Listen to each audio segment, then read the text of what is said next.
My name is Kathyrn Bartlett and I'm the soil scientist at Anglo-American Crop Nutrients. I'm going to talk to you a little bit about soil health very generically. My particular expertise is in soil microbial ecology. That's where I come from a soil science perspective. And I'm particularly interested in the interplay between soil physics, soil chemistry and soil biology. So a lot of my research work has been very much in that middle ground where all of those three things play a part, to give you a feel for what I do. So we have a new mineral that's being mined. It's the first new fertiliser into the industry in 75 years. And it's an opportunity space for us to think about bridging the gap between the technologies we have now in agriculture and nutrition into whatever the future technologies that we're going to use in terms of crop nutrition might be. But as part of a combined and holistic approach to land management, I think there are some really unique aspects to it because it is a natural, organic, low carbon fertiliser. So one of the most important aspects of soil science and soils in general, once we've got over the idea that they're three-dimensional and that whilst you're stood here and all of our lives exist mostly on the surface of the soil itself can go down for metres below your feet, and all of that is important, not just the top 10 centimetres or the top 20 centimetres. So when you're out in your field and you're taking your soil samples, what you're really looking for is how that structure looks and how that structure feels. You don't need to know the technical terms, or there's a lot of science in there we could pull apart, but really what you're looking for is, can you see an improvement in your structure when you move across your fields? Can you see a difference in colour and in texture? And what does the rooting look like? Soil structure is really the foundation that we need to get right in the first place, because from the structure comes a lot of the soil chemistry, a lot of the soil biology.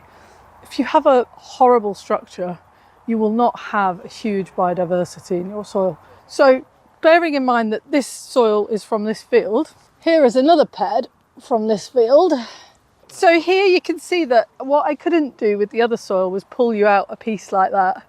So here the difference is definitely in compaction, and you can see in the structure of the surface there. Now, the thing to realise about soil structure is that it changes as you go down profile in the soil, and also when you're digging your soil and you're having a look in the field, try and dig.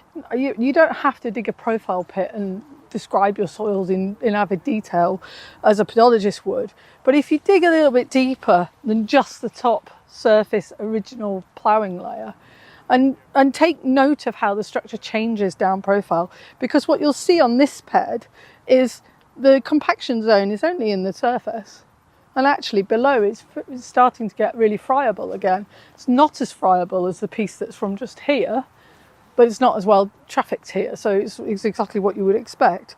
When you look at a structure like this in your soil, and I appreciate that this is not an extreme example of this, and I could show you other examples at other times where you get much more solid compaction. You've compressed that structure down by compaction, and as a result you reduce your airflow and you reduce your water flow straight away. That has instantaneous almost effects then on the microorganisms in your soil. When you're having an effect like that, you're then starting to change how those microorganisms are cycling the nutrients through your soil. And ultimately, they are the engine of the soil. They are driving all of those processes. So you're impacting not only the below ground biodiversity here, but also the above ground biodiversity. I mentioned earlier that when you put roots into the soil, you're essentially creating nutrient superhighways, because all around those roots is the microorganisms that are transferring those nutrients from an unavailable format into an available format for the plant. So roughly, very roughly, around 10 centimetres around all of your roots, you will have the rhizosphere area of microbiology. What that does is, in a three-dimensional sense, it creates channels in the soil of life. And it's more like a collection of villages.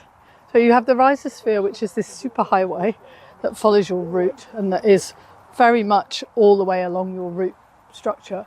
But then within the main body of the soil and down profile as well, you have little communities of microorganisms that live in essentially the equivalent of a town versus this great big city that you have.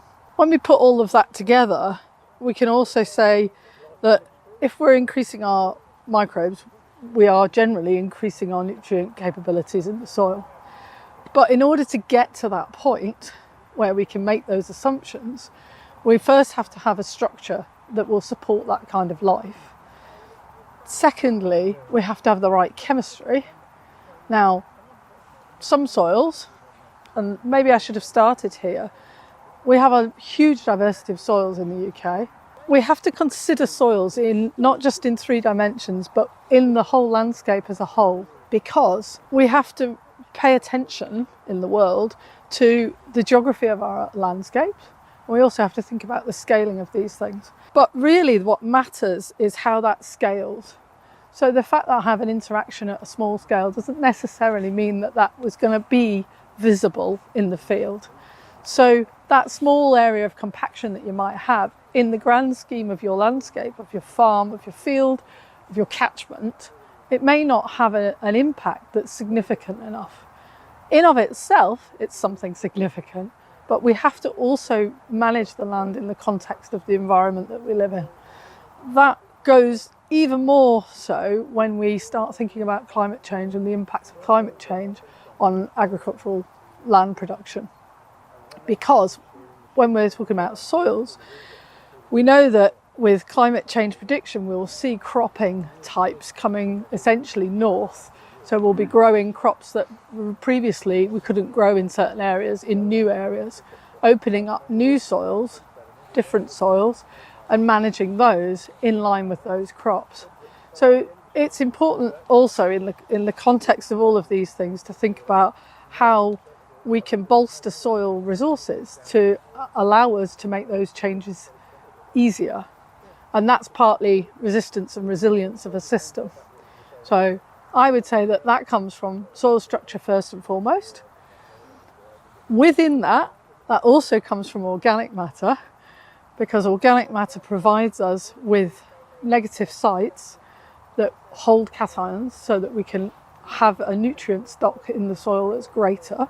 That sounds really great. Let's fill all of our soils with organic matter, but that's not the whole story, is it? Because if we do that for some soils, that's going to cause a lot of environmental damage. So it also has to be done in the context of our landscape, of the climate that we're talking about, and also of the soils that we're dealing with right there and then. We have to pay attention to all of these things in context in order to provide a resilient and resistant structure, which will then provide us with a better chance in terms of the chemistry and the biology of the soil that we're dealing with. But there are soils, of course, and difficulties, opportunities in soils that are different, and therefore we need also to remember that in some systems you can't not till, because the act of not tilling will cause you compaction issues or problems that are inherent in your particular soil type. Which is why I keep saying we also have to manage for the soil type that you're farming on, which is a less simple set of criteria, because we're not then creating an index that you can say, tick, I've done that, tick, I've done that.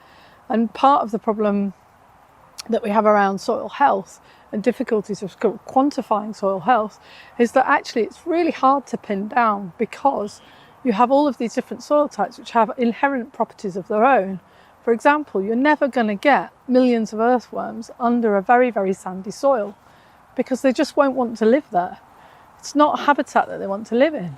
So if your driver for healthy soil becomes the number of earthworms you have in your field and you're farming on sand, you're going to have a problem trying to meet that criteria.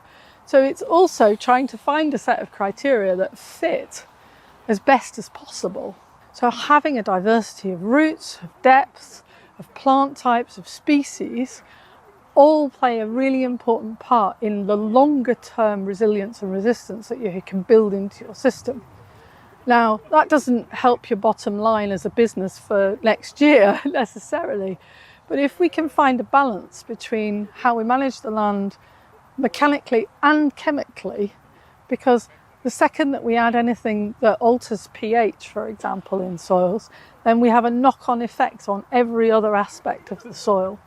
Because if we change the pH, we change the way, we change at which point the nutrients are available to the plant. That's instantaneously a problem for you in terms of getting the best value out of your products. It's also a problem because in some cases you could be acidifying your soil. That starts to give you problems with things like aluminium.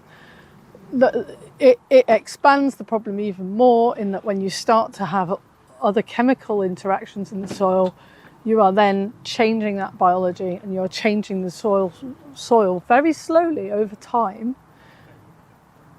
to a poorer state. So managing more holistically as much as you can within the system will allow a built-in resilience and resistance into that system, so that you're not farming for necessarily next year's paycheck, but maybe 5 years' time paycheck. And it's a difficulty in legislation, of course, because soils and soil processes work over years. They don't work over seasons. Seasons are important, but actually years are important. To build soil, we need years and years, sometimes 1,000 years for a centimetre of soil. That's ridiculous. It's beyond our imagination in terms of how we value the land at the moment. So I have no answers for you other than dig your soils, look at your soils and keep doing it, because actually the monitoring of that process, coupled with your chemical analysis that you're doing as part of your normal farming practices, will give you a much better idea, because really what you need to focus on in order to improve the soil structure, the soil strength, soil resilience, soil biology, is to look at the trend of that over time. Because you can go and sample fields at different points in the year and you will get very different results. But actually what's important is whether or not that is trending towards good. If you want to see organic matter increase, you're not necessarily going to be recording it correctly if you only measure it once. Because you can put a load of organic matter, a load of compost on the farm, and you've instantly increased your organic matter, but is it going to have made the difference next year? That's what we need, is that continual long-term view. And if you are scientifically minded and are interested in these things, then get in touch with us, because our product is not on the market yet. We're not in a commercial place in that sense, or we're doing commercial trials. But there's an opportunity to work together to think about what that gap looks like. How can we reach an agriculture that's going to meet our trilemma of problems between the environment and the crops and the soils? So in terms of losing soils, in terms of nutrient transfer, in terms of the amount of crops that we need and the yields that we need from those, and in terms of capturing carbon and reducing greenhouse gas emissions, all of which are in your job remit. Thank you very much. Cheers.